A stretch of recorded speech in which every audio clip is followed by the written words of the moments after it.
This is I Make Beats. Welcome to my channel. Today, I'm going to show you a quick little trick on how to make your bass line emulate your kick drum. So stick with me.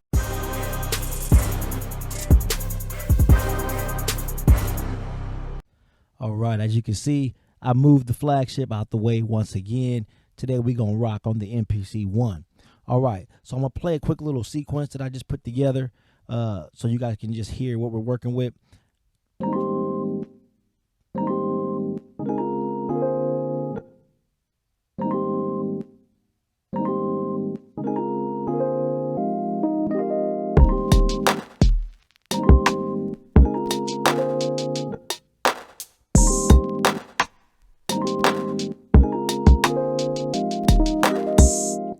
All right, so it's a pretty cool beat. It's coming along, but we still need to put a bass line in there. So this is what we're going to do.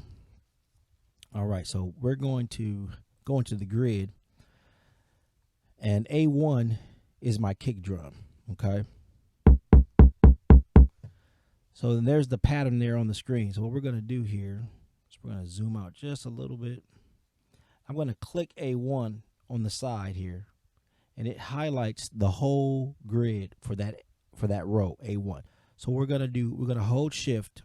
And if you notice, when I hold shift on the screen, it gives me the option to cut, copy, paste, mute, solo, and so forth. So I'm going to copy.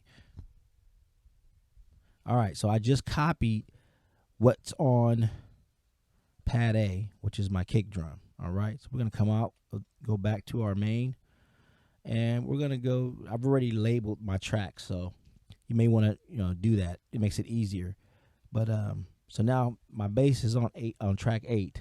So now that we've copied the kick drum pattern, we're going to go ahead and go back into grid on the bass line track, and I'm just going to hold shift, and I'm going to hit paste.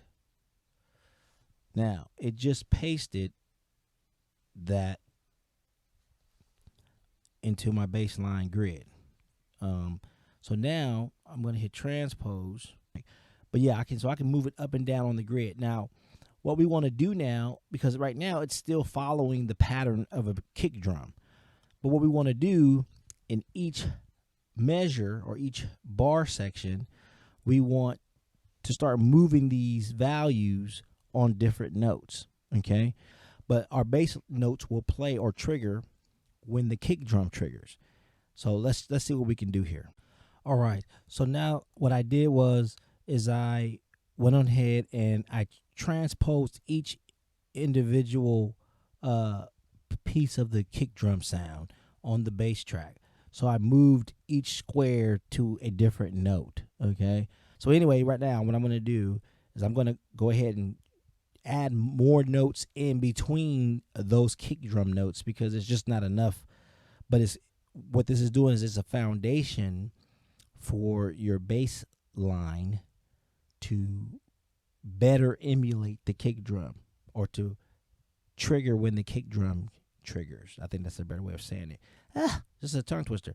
So right now I'm going to go ahead and fill in some notes and make these values longer so that it sounds more like what we would expect the bass to sound like. Alrighty, so now I have it kind of set the way I would like it, and the values are longer. Instead of being 16th note values, they're now quarter note values. And again, like I told you, I filled in the spaces. I kind of added a little bit more sounds. Now, if you haven't seen my music theory video, I'll put a link up there in the corner. It does help when you're doing this type of style with your bass. It does help to kind of know a little theory because you would have to know what key your song is in so that when you move the bass notes, you're moving them in the key that the song is in. So that's important. Here we go. I'm going to go ahead and just play it so you guys can hear it. And again, I moved it back down to a deeper register on the piano or on the bass sound so that it sounds more like a bass.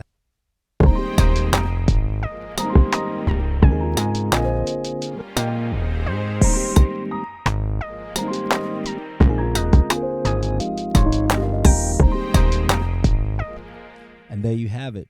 So that's my time for today. I really appreciate you guys showing up and watching. Please give it a thumbs up. If you haven't already, like, share, subscribe, click that notification bell so you know when I come out with new material.